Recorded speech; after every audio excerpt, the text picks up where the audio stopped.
I'm Matt. And I'm Nate. And this is Not Quite Religious, a podcast where a Christian pastor and former evangelical turned atheist have conversations about faith, religion, philosophy, and life while drinking coffee. Welcome to episode 58. I wanted to talk about Halloween because I have lots of creepy decorations outside. And the previous episode we were talking about... creepy.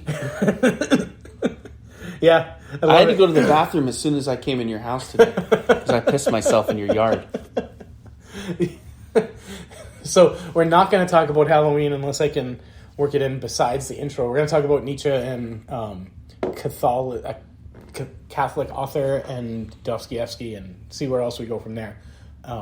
But my Halloween decorations, that woman that's hanging from the tree on the swing. So number one, you can make it actually swing on its own by hitting a switch. Oh, God. So last year was the first year we got it, and we put it up. And neighbors, for the first week when they would come around the corner, they'd just see this, creepy woman swinging by herself.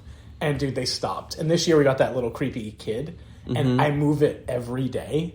And, again, for the first few days, people stopped because they thought there was, this little lost child, hanging out in the bushes of my yard with black eyes and black hair and, a filthy dress on. I'm like, yes, I did my job. I'm trying to think of something that rhymes with elf on the shelf. Like girl in the, or something in the grass, or bard in the yard or something. I can't think of anything. Yeah. Demon in your whatever. I almost went rated X there for a second. Yeah.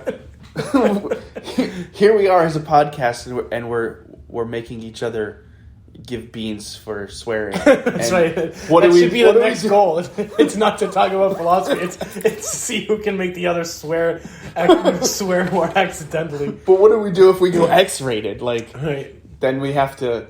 It's whole bags of coffee. It's a whole pound of coffee. Yeah. But we didn't go there. We didn't. Yeah. So, growing up fundamentalist.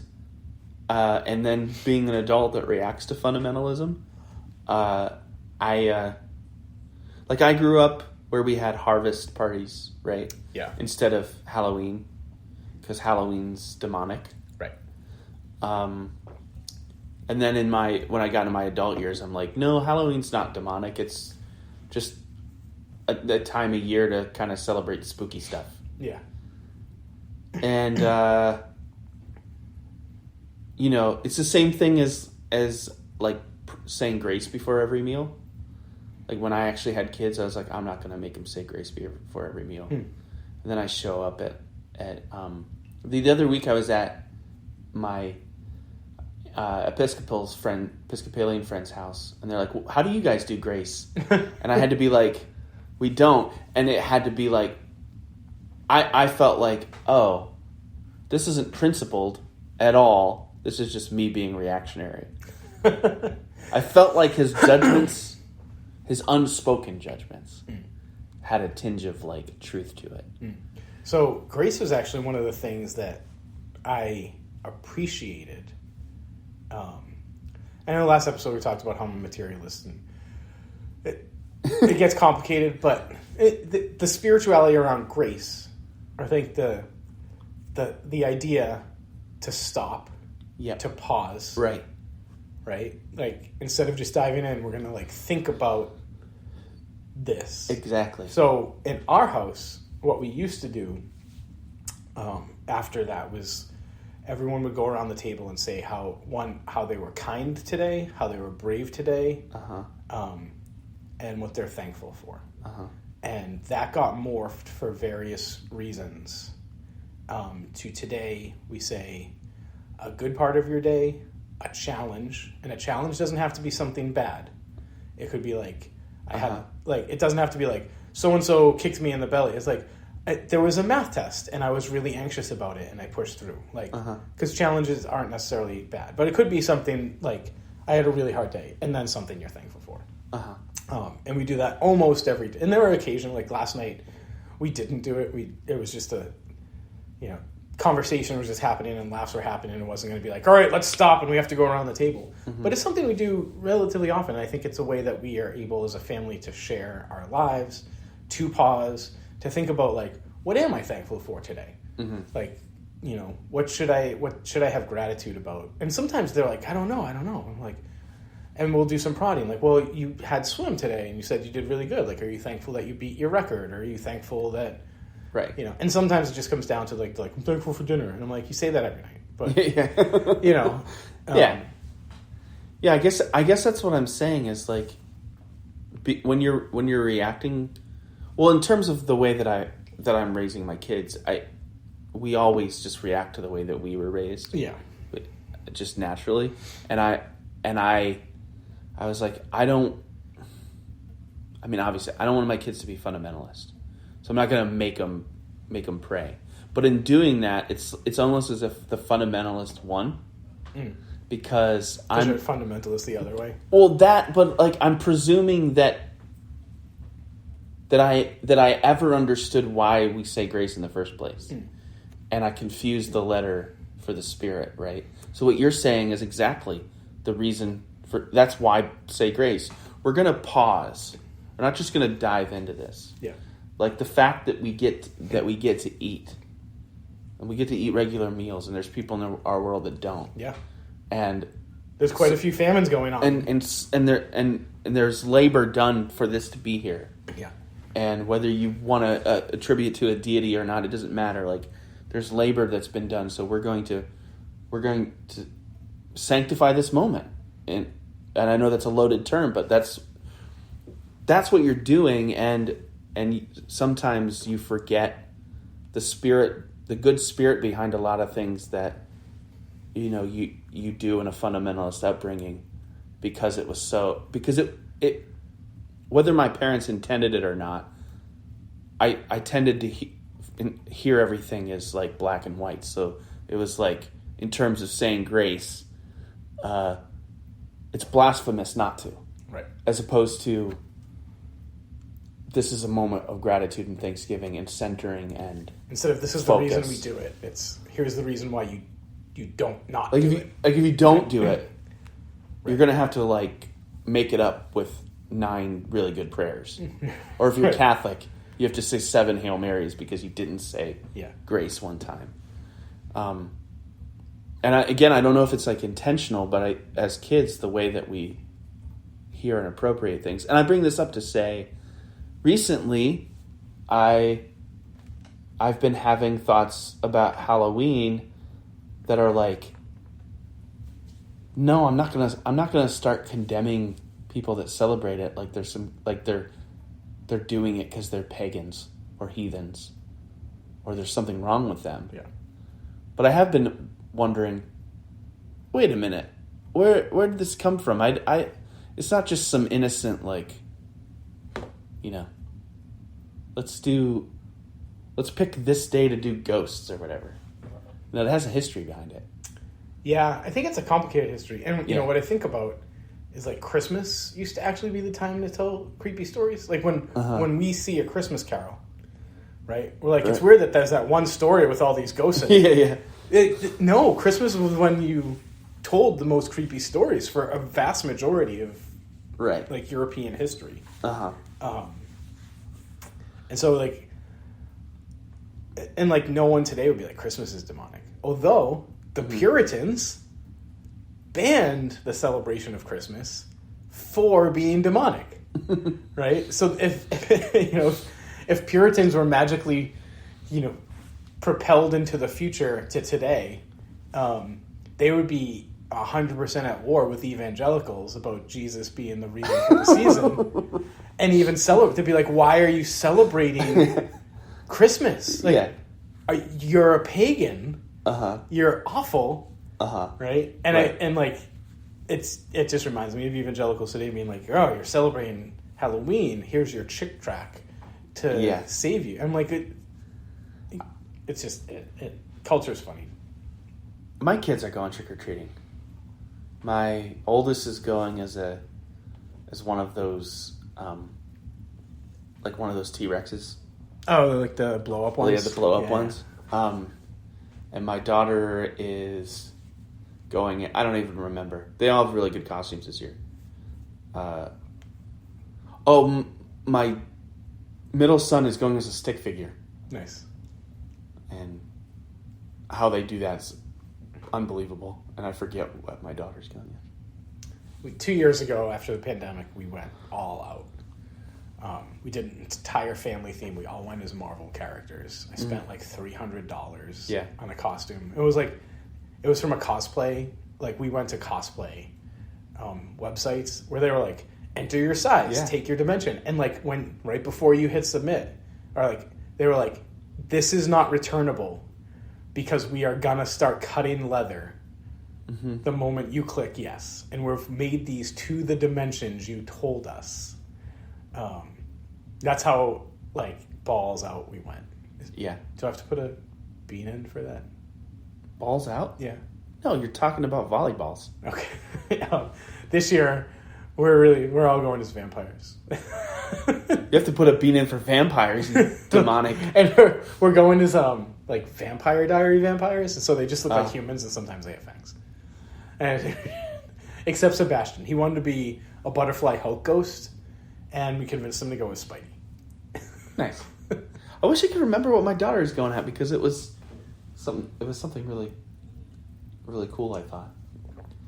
Anyway, so we quote unquote celebrate Halloween, but I always wonder, like, wait, what are we celebrating? Actually, I just think most people are like, this is the day that we get to dress up and do something fun. But I will say, I think we're celebrating. And maybe this is just like secularists like myself trying to impart meaning to something that isn't. But there is something to going to strangers' houses, and especially when you think about suburbia and how America is, and like Halloween's grown ironically as like suburbia has become more and more isolated. Right, so you don't see your neighbors anymore in suburbia because everyone has a garage, unless they're wearing a costume. But but your garage. I remember like going when I was traveling around the South when I was a pastor, and I would stay with people in their homes, and a lot of it was suburbia. And like you would literally pull into the garage. The garage was not detached; it was attached to your house. And then you go into your house, like you didn't see anybody. It's not like the 1950s where everyone's out there with the lawnmower and they're like, "Hey, Bill. Hey, Jim." Yeah. And if you had a garage, you still had to get out of the garage to go into the house. And the more that has been the push in America to like this ultra rugged individualism, and like you go to work and you go to home and like there is not public spaces, sort of like bowling alone type idea, the bigger Halloween has become. And it's because it's when you can just randomly knock on a stranger's door and demand figgy pudding and they give you figgy pudding. Right. Yeah. Do you feel like the interest in, for lack of a better term, the occult and ghosts and goblins and ghouls and horror has increased the last 10 years? Because I have that feeling. I think so. I think, horror is interesting too. We're totally not going to get to your Catholic book, I don't think. Horror is interesting because it's actually a way to explore some pretty profound... It can be very countercultural and satirical that can like critique the culture and the powers that be without necessarily getting beheaded. Yeah, right. And it's like The Jester. That's classically what it's been. Yeah, I think it still is that. I don't know how countercultural it is. Well, just because people are into it doesn't mean it can't be countercultural. Like, comics are super countercultural, even though the MCU is everywhere now. Yeah. So I think of, Tristan commented. So there's The Haunting of Hill House, right? And then The Haunting of Bly Manor.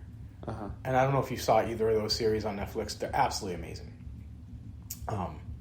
And then that director, he's got like a whole universe of horror.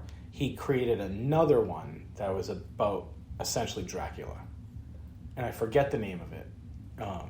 And I didn't much care for it. I didn't think it was as well written or as well done. But Tristan, as a Catholic, had real problems with it. Because it was essentially critiquing the church.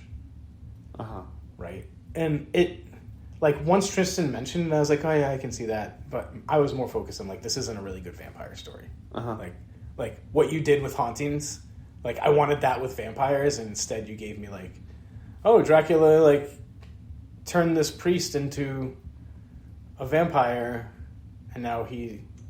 I mean, so Yeah. it turns out that what the priest was doing was adding his blood, like drops of his blood, into the Eucharist, and that was actually healing people because his vampire blood had the ability. Whoa. So maybe it's more profound than right. So his body and his blood was literally healing people, but it was also slowly turning them into vampires. And he knew that on a certain day, they would all turn. I'm not even sure what that's critiquing. It feels like he's just riffing. You have to really watch it. I mean, it's a critique of the Eucharist and the power of the priesthood, and you know, the ability for religious leaders to turn people into zombies. Oh, there we go. Okay. It just wasn't like it's a really cool idea, and it would have been great had the writing stood up. But I didn't get it until you said the power of the priesthood to turn people into zombies. I was like, oh, I get it. Is that what? See, I'm not a big horror person. Is that what zombie movies are about? Is it is it all just kind of like a play on consumerism? Yeah. Yeah, no, zombie movies are about consumerism for the most part. I think, what was the parody of the zombie movies? With that British troupe that does all the... But they're the zombies in it were like, at the end, his roommate had turned into a zombie, and the whole thing was like, before he turned into a zombie, he would just sit on the couch and eat fast food and watch TV and play video games. And they get rid of all the zombies, but they keep him, and he's like tied up, and all he does is sit on the couch and eat fast food and play video games. He didn't need to become a zombie. Yeah. But yeah, I think that's usually the point of zombie movies, or the older zombie movies. Mm-hmm. And I mean, the first one, Night of the Living Dead, like when you... Oh, we are doing the Halloween episode. This is great. I totally railroaded you. I apologize. No problem. You know, it had a lot to do with racism. You know, it was created during segregation, and it's the black guy who's the one who is essentially the hero in telling people how to survive.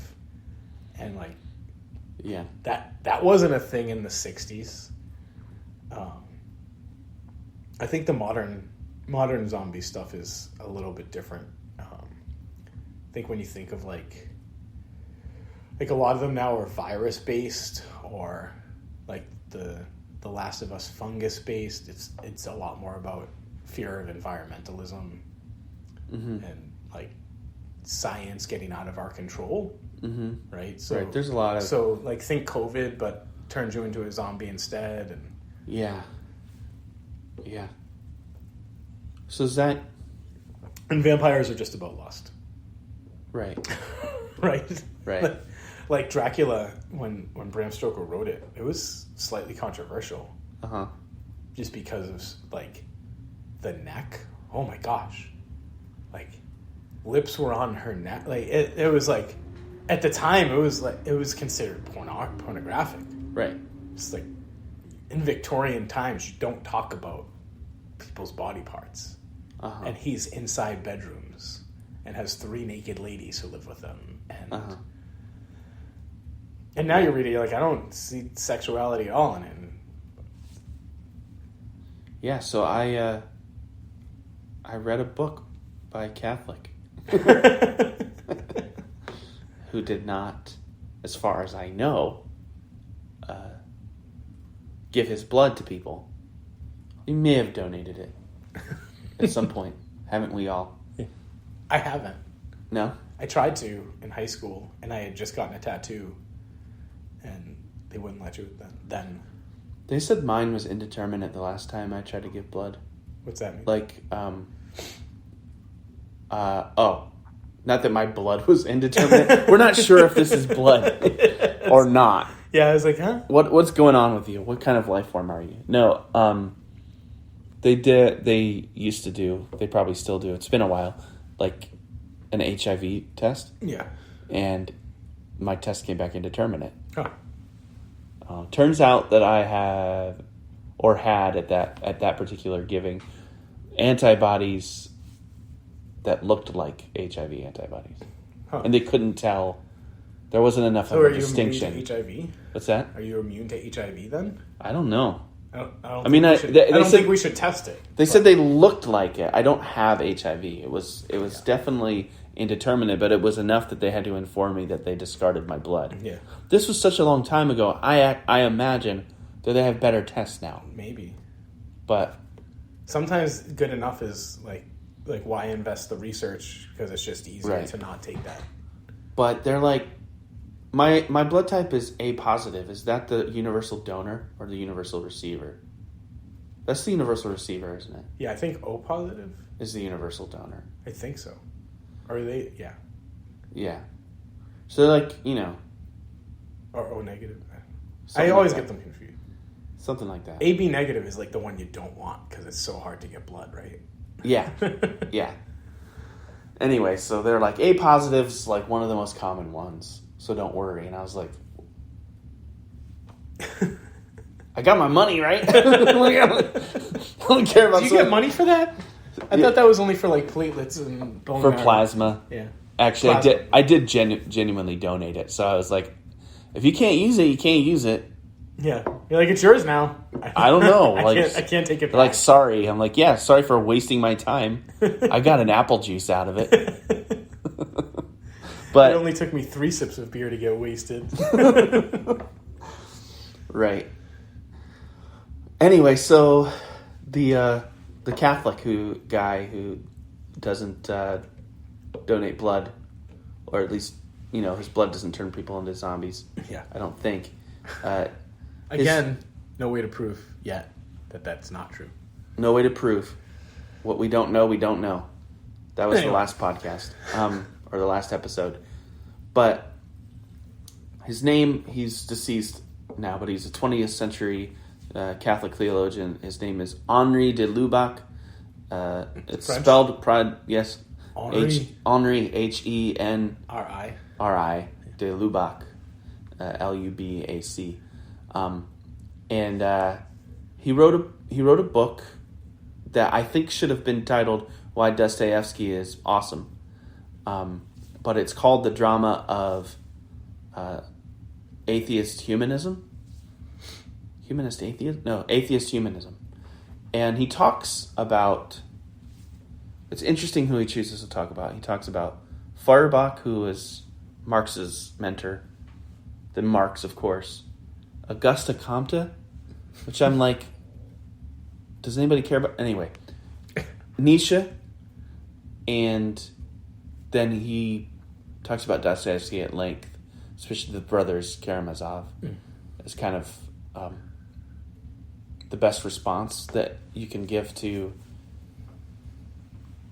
that brand of atheism. But I feel like Marx and Nietzsche are very different. So I thought it was interesting who he chose to use to trace the lineage of atheism, and also who he chose to leave out. Because why not? There's no chapter on Hume or Voltaire or Spinoza, and I feel like today's atheists trace their way of their kind that kind of skepticism is I think it's a more compelling brand of atheism than, say, Marx's kind of politics or Nietzsche. And we were talking before this episode about Nietzsche, and I made the comment that I think he's just in a world of his own. He's an atheist, but he doesn't strike me as any. You don't even have to be an atheist to be a Nietzschean, right? Sure. Like if you're Humean, you're an atheist. If you're Spinoza, you can subscribe to Nietzsche's Übermensch, right? Slave ethics, and be like, yeah, right. Like, I believe in God, but we got to stop believing in Christian ethics because it is making our society weak. And instead, we should subscribe to, say, what modern Americans would think is like a Nordic ethic of like Right. wear horns, be men, dress up in blue, and slaughter people. Right. Yeah. And I would say that that's very much like a Nietzschean ethic. It's not your 21st century modern skeptical scientific atheist. Nietzsche, but he's still very popular, I think. And he tends to appeal, and this is a stereotype, but it bears out to be true. He tends to, from my experience, appeal to,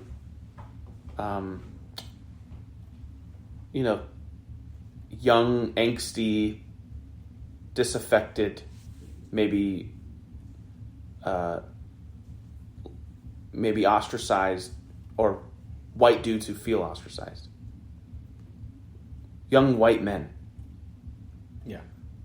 Who are like Fight Club guys. The kinds of guys that would want to start a fight club.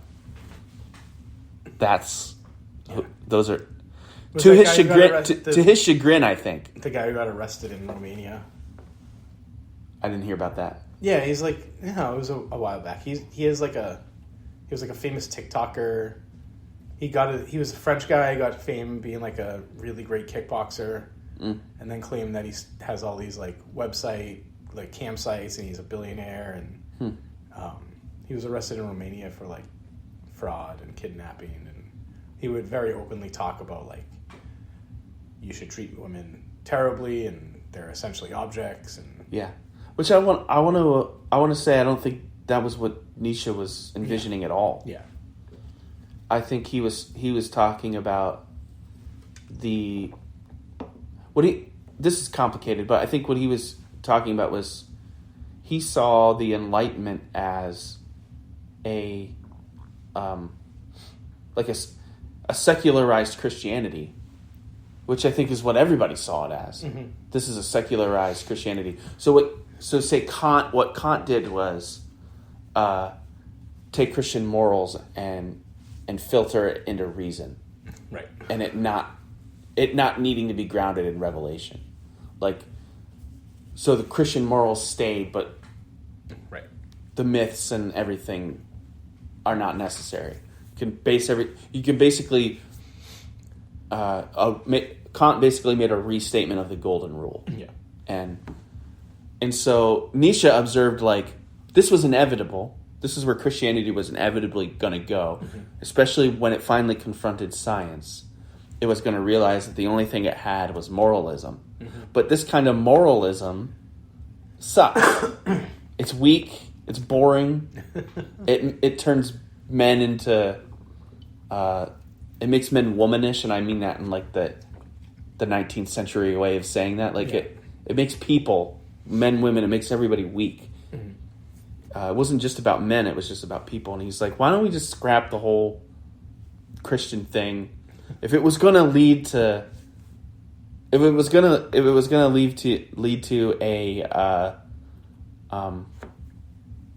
what's the word I'm looking for? If it was going to lead to an emasculated Christianity anyway, well, what if we looked at how people thought and did things before the Christianity? Go back to the ancient Greeks.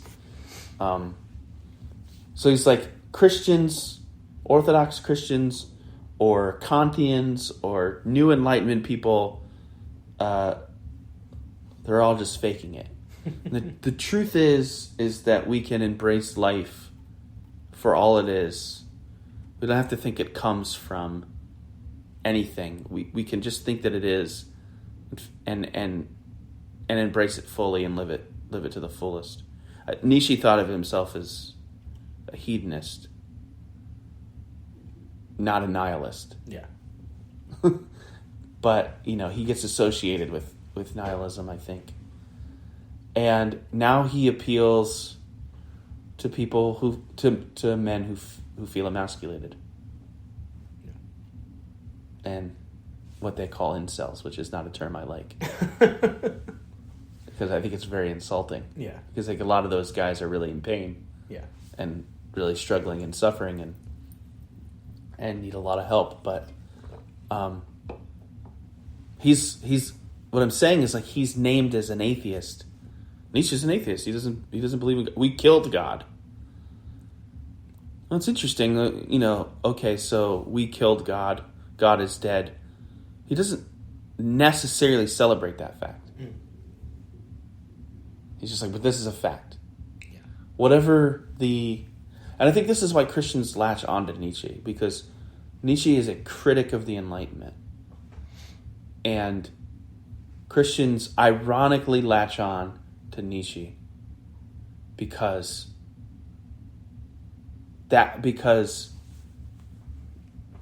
Kantian morality, Enlightenment morality, even though it's based in Christianity, is worse than Nietzschean morality, which is essentially just pagan hedonism. What do you mean Christians latch onto it? Like Some they Christians. like Nietzsche better? Some Christians. Yeah, I think I like reformed bro types. For lack of a better, at least in my world, like I see a lot of appreciation for Nietzsche, and I'm one of those people.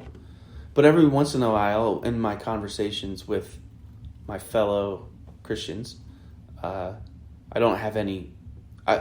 Interestingly enough, I have no females in my life who are like, "Hey, so Nietzsche," but I don't have very many females who are like, "Hey, so philosophy." But if they are, they're certainly not like into Nietzsche, which is interesting in of itself. But like in my world and conversations with Christians, I find myself from time to time. Well, there's a lot of appreciation for Nietzsche, and I understand why, and a lot of the same things I appreciate too. But I feel like every 15 minutes, if we're having, hour-long conversations about Nietzsche, every 15 minutes I have to say, you guys realize, like, he hates Christianity. There's a real irony here. Yeah. Especially the Reformed dudes, they like to, be masculine, stop being effeminate. Right. Right. And sort of, the culture has become so womanized, which one of my seminary professors, ex-seminary professors, well, he's not an ex-professor. Anyway, very, very recently, every few days, he's posting about, what we need is men who stand up instead of lay down and fight instead of flee. And it's very much what we need is shirtless, jacked guys with swords running into battle while carrying the damsel on their shoulder. And the weird thing about that is Nietzsche thought that was the death of Christianity. He wouldn't have argued that is what Jesus wanted. Mm-hmm. Nietzsche would have thought that what Jesus wanted was the meek and the mild. The meek and the mild, the guys in robes. Everybody submitting to everybody, turn the other cheek. Yeah. It's just extremely ironic that you're the patriarchy is in the Bible. Men were men, Yeah. I was like, I don't know. It sounds like David and Jonathan were making out in Samuel. Maybe not. It's not. Even if they weren't, the relationship is not what. It's not Nietzschean. Not what the Reformed pastors think a male-male relationship should be. Yeah. Right. Actually, it might be Nietzschean now that I think about it. I think it's a phenomenon of you hate your enemies more than you like your friends. Mm. So when you have somebody who's not your friend, like Nietzsche, but all they do is hate on the people you hate the most, you're like, they're awesome. And literally no one has been more direct. Nietzsche, maybe Marx, but no one has been more direct in their disdain for Christianity. At least Marx. Dawkins is pretty distinct. I wouldn't put him on the same level as Marx. And I don't know. He, in one of his talks, said that atheists and scientists need to literally start ridiculing and shaming Christians. I meant level as thinkers, but yeah. Oh, okay. Yeah, level of vitriol? Yeah. Sure. Yeah. Sure. Like, that's where I was like, I don't know, like, you're a good biologist, but can you shut up a little bit? like, I don't think shaming anybody is, like, good for anybody. I just meant, like, and even Marx would be like, there was a time in which it was necessary. Because for him, the whole history of the world is about, the awakening of the proletariat. Yeah. So every thing that comes along is a new step in that direction. So he's like, there was a time where we needed this quote-unquote slave morality, although I think that was Nietzsche's terms. That was Nietzsche's terms. But Nietzsche was just saying, to continue to be European in the way that we're being European, like vaguely Christian, but still holding on to like Christian morality. It's like, you might as well just if we're Nordic, why keep the bathwater if we've ditched the baby? Right. If we're Nordic and that's how we want to be, we want to run around and like pillage. That's what we should start doing. And if somehow we decide like that's not the way we want to live, let's rebuild an ethics from a different standpoint than like don't turn the other cheek because we killed God already. Yeah. We're not going to find him again. And but it's like that part doesn't matter as much to the Christians that are excited about Nietzsche as look at these baby men. Right. But we know like the psychological reality of often some of the people that are the most, not always, but often the people that are the loudest about masculinity are the least willing to actually show us a picture of what Yeah. Yeah, whenever a giant truck passes us, Shirley's like, Yeah. I'm like, I don't know, sometimes you just need a big truck. I'm like, if they're a contractor, like, they need that effort. But yeah. So I guess that's just an interesting brand of atheism that I don't think his biggest fans aren't necessarily atheists. There's a difference too, I think, between you don't have to be an atheist to be a nihilist. Yeah, that's and I don't actually see a lot of atheists that are nihilists. I see a lot of atheists that are accused by Christians of being nihilists, which is what maybe you were feeling in our last episode. But I don't see a lot of like self-subscribed. Yeah. People who are self-subscribed nihilists are often just like, I don't care. I take Halloween seriously. Nothing matters. Right. Yeah. So. Yeah, I think Nietzsche is an outlier. Like, I don't trace my atheism or even root it in... And again, this goes back to last episode too, though, right? He's talking about metaphysics and ethics, and I'm like, how about, like, we just look at brute facts? Like, we don't need to root... for me, like, I think there's enough scientific explanation for the majority of things that we don't need to root atheism in anything, but that there's explanations that preclude that don't need a creator. I think even at Nietzsche's time, like, there was stuff that people were like, I have no idea. Right? So you didn't have the ability with the tools that they had. I mean, and by tools, I mean like electron microscopes or, the space shuttle. Like, there was no way for them to probe the secrets of the quote-unquote secrets of the universe without starting in metaphysics, without starting in ethics. And now, like, our technological capabilities are big enough that I think the vast majority of atheists like myself are like, whoa, just cast off metaphysics. Yeah. We have electron microscopes. We don't need to sit around and think anymore. We can go out and look. I think one of Nietzsche's observations is like, if you cast off metaphysics, then you actually do cast off morals. and that question needs to be answered. What do you do in a moral ethical void? Yeah, and I think we've discussed that a little bit too. Where I think we've also, but I blanket statements.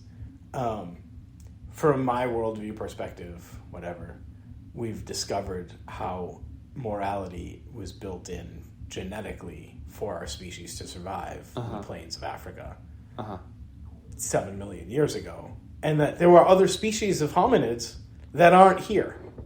So for whether it was because we shared better or they didn't share, was like for some reason our Homo sapiens sapien outcompeted Homo sapien neanderthalis or Homo like there were other like at the same time as us, other human species, and we outcompeted them. And one explanation is that we shared better, that we helped members of our tribe with broken legs better. That we shared knowledge better and like cooperated, and that gave us an advantage biologically to survive. So then your morality isn't grounded in some metaphysics, ethos, supernatural, deistic. It's just grounded in like, well, these are hardwired into your brain, and they're hardwired because one ancestor evolved this and passed that trait down through genetics, and so here you go. Yeah. Well, this is exactly what makes Nietzsche an outlier, right? Yeah. Is that he tacitly buys the moralist claims about metaphysics. In other words, he sees the death of God as a funeral, as something to be that it creates a void, and everything that you just said refutes that. Right. If it's true, everything that you just said is true, it refutes that entire perspective. It makes all of that innocuous. Right. So that I think that explains a little bit why Christians latch on to Nietzsche too, because they can say, even though he ultimately suggested a morality that's anti-Christian, he's right in his observation that there's a moral void without God. Right. And that's somebody that we can ally with much easier than like a Hume, who's like, God doesn't matter at all. Right. Actually, he's just he's just a tool. Yeah. Just a mechanism. I don't mean tool in the in the band. And so that's why I say he's an outlier. That's a whole brand of atheism. Right. And I don't know that you see people walking around going like, is there anybody that you're like, Nietzsche's my hero, that you're not immediately like, Is Hitler also your hero? Because Hitler was a fan. And I'll grant that Hitler gravely misunderstood him and that Nietzsche would be horrified by what Hitler did with his philosophy. But that's what you risk when you say, right, great, morality is subjective now because Jesus isn't involved. Yeah. So you just open it up for the Hitlers of the world to go, oh, okay. Right. I'll do what I want. Oh, okay. There you go. But in that sense, it's like there's a way in which you could look at it and go, it's atheism, but it's not. It's one thing to have a death of God philosophy. It's another thing to have a God never existed. Yeah, or doesn't. And even though Nietzsche doesn't believe that he does exist or ever did, he believed that he existed symbolically in a meaningful way, and in that sense, he's actually not an atheist. Yeah, and just even the language of "we killed God," everybody understands that he's being allegorical, but he's saying something. He's not just being poetic. It's not just a flourish. Like he's saying, we killed a culture. Yeah, we killed that thing which buttresses our identity. Yeah, as a civilization. So if you're Nietzschean, you're probably not a materialist. And that's an interesting counterpoint to my statement in the last episode. Yeah. That atheism is just another term for materialism. Right. Which I also said I think you can be an atheist and believe in supernatural. Right. Right. That was your counter. Yeah. But what I'm saying is like Nietzsche's like a theist who doesn't believe in God. Yeah. And there is such a thing as Christian atheists. Yeah, I've heard them. I don't know. I'm like, really though? Somebody called me that, by the way. A Christian atheist? Like somebody who listens to this podcast. But you believe in God. So by definition. Yeah. Right? Like, so the Christian atheists I've heard, which are just like, they like want to keep reading their Bible and doing devotions and going to Bible study and believe that there's an ethic that they can pull out of these ancient texts, but they reject the idea that Jesus was divine, that Yahweh was real, that any of the supernatural stuff happened. They're just like, oh, these are cool stories. And I'm like, well, you could do that with like Moby Dick, and it's way better written. Mm-hmm. Is that like I think that's my understanding of atheist Christians, the Christian atheists. Is that yours as well? Yeah, that's part of it. I think the big thing is that they would agree with Nietzsche that that Christianity is kind of another name for Western culture. And so they are Christian in the sense that they're Western, in the sense that like these traditions. So they almost use it more like a race. No, not like a race. Like these traditions that bind us as a cultural heritage, and I don't mean an ethnic heritage. Yeah. Separate those two things. Like these traditions, this way of thinking, this worldview, this theology that was passed down to us. We've come to a point where we realize that this is why people would call me a Christian atheist. Like that the mental images that we conjured are just metaphors. They're just language to explain things. But like to them, to be a Christian, they're atheists in the sense that they reject. They reject like Yahweh or the deity of Jesus.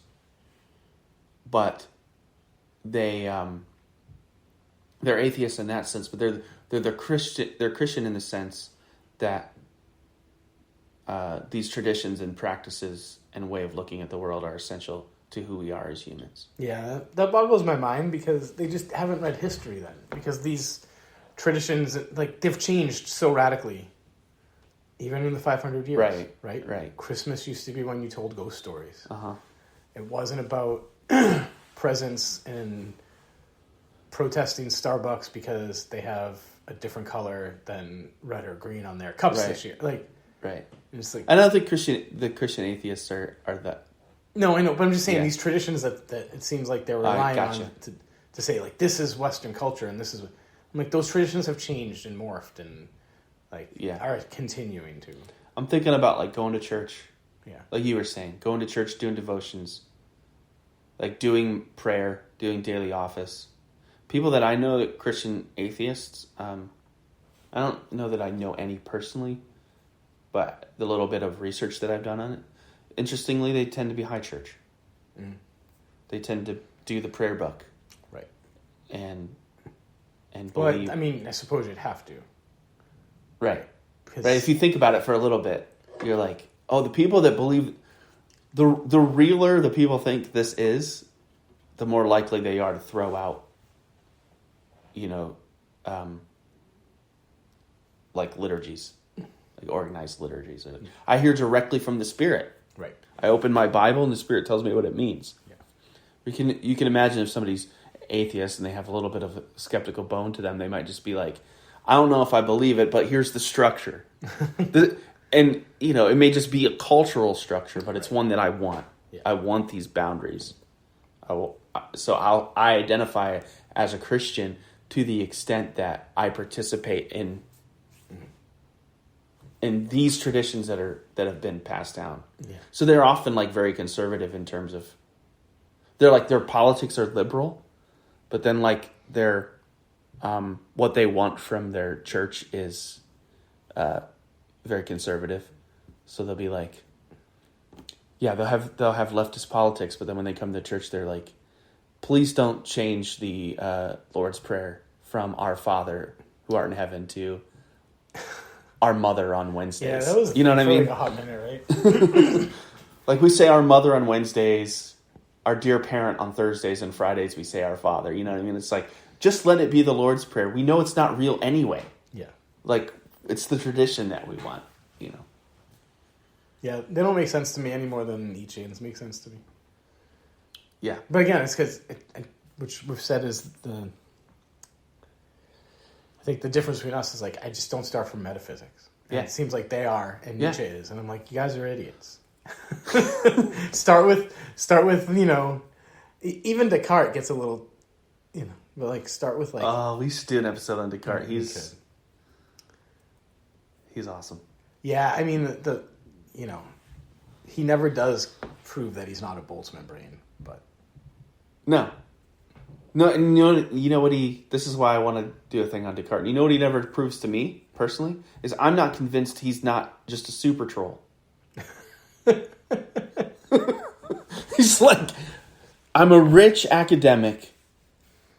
The world is changing rapidly around me. Renaissance, all that kind of stuff. I'm bored as hell. Is that a swear word? I'm bored as hell. Not during Halloween season. I got nothing to do. I'm not a laborer. I'm just gonna write some bullshit. That's a swear word. I'm just gonna write some bullshit. See what happens. Yeah.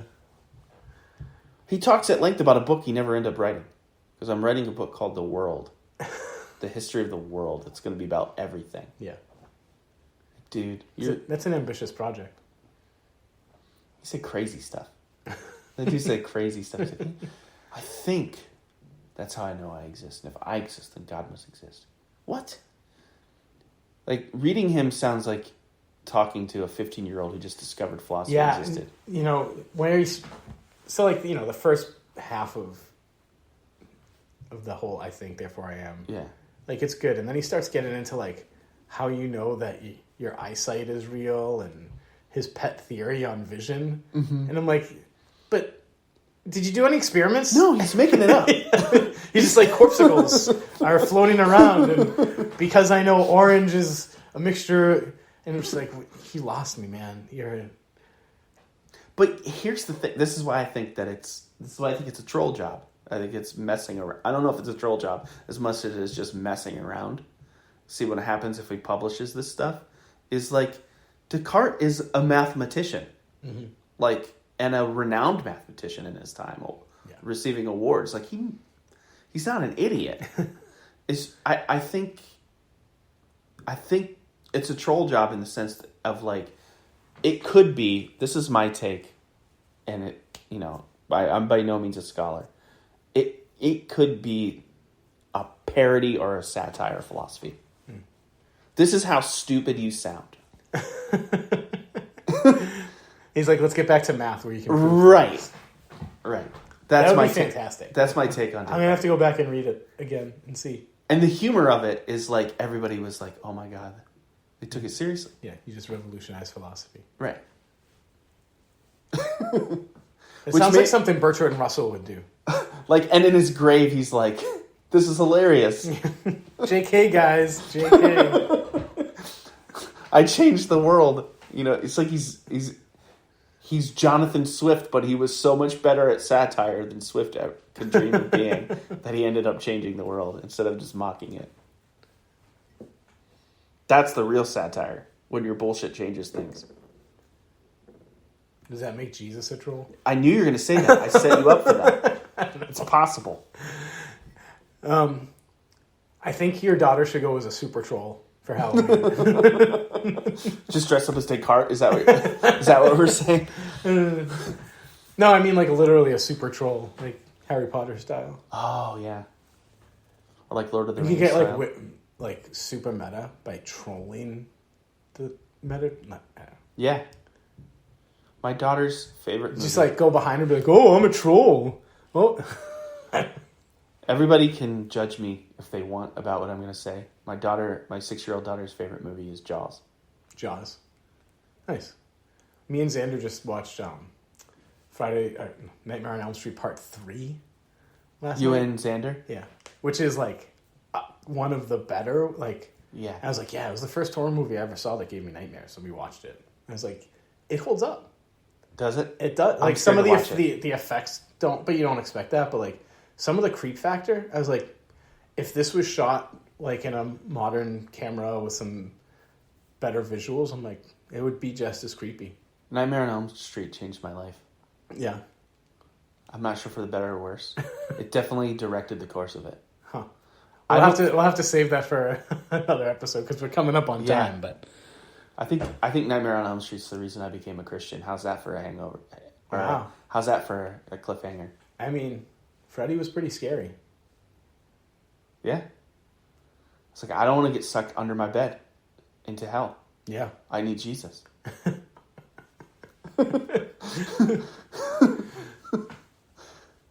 And that has everything to do with everything. I'm a pastor. I went to a Christian school. That's where I met my wife. That's how I know you. Mm-hmm.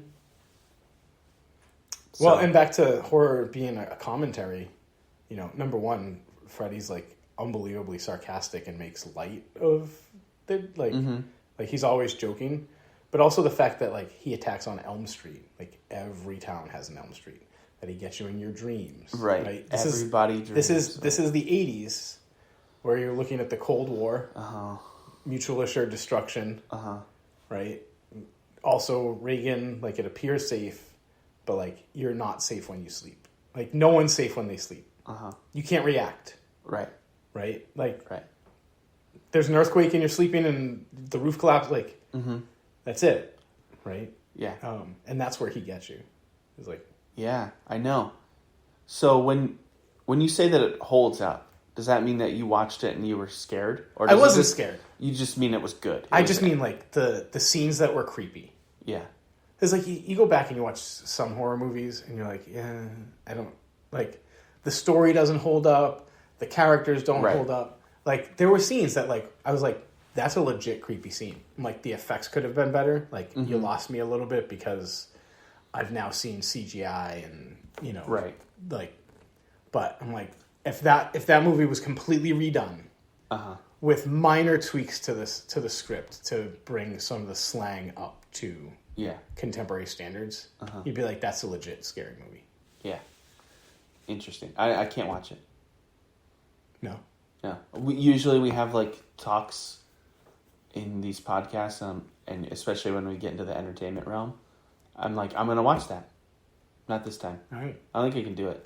You know what you could do? The Scream reboots. Also. The reboots. Yeah, so... I rewatched Scream. Yeah. Like 2 months ago. And I was surprised at how well it held up. Yeah. So it's Scream 5 and 6 that are out, and it's with the girl who was Wednesday Addams. What's her name? Jenna... Oh, yeah. That sounds right. Ortiz? Ortega sounds right. Yeah. So it's like... So like the first Scream, right? Spoiler alert, there are 2 murderers. Uh-huh. Right? And it's like a commentary on horror movies as they go. Yeah. Right? And like it's very self-aware that it's doing that. Yeah. Scream 5 and 6 are a commentary on the commentary in Scream. And there ends up being 3 people instead of like, and just like, I'm like, this is amazing. Yeah. So, and finally David Arquette's character gets killed. Aw. Yeah. Yeah. So. I like that character. Anything else? Bring us some figgy pudding. Have a great week, everyone.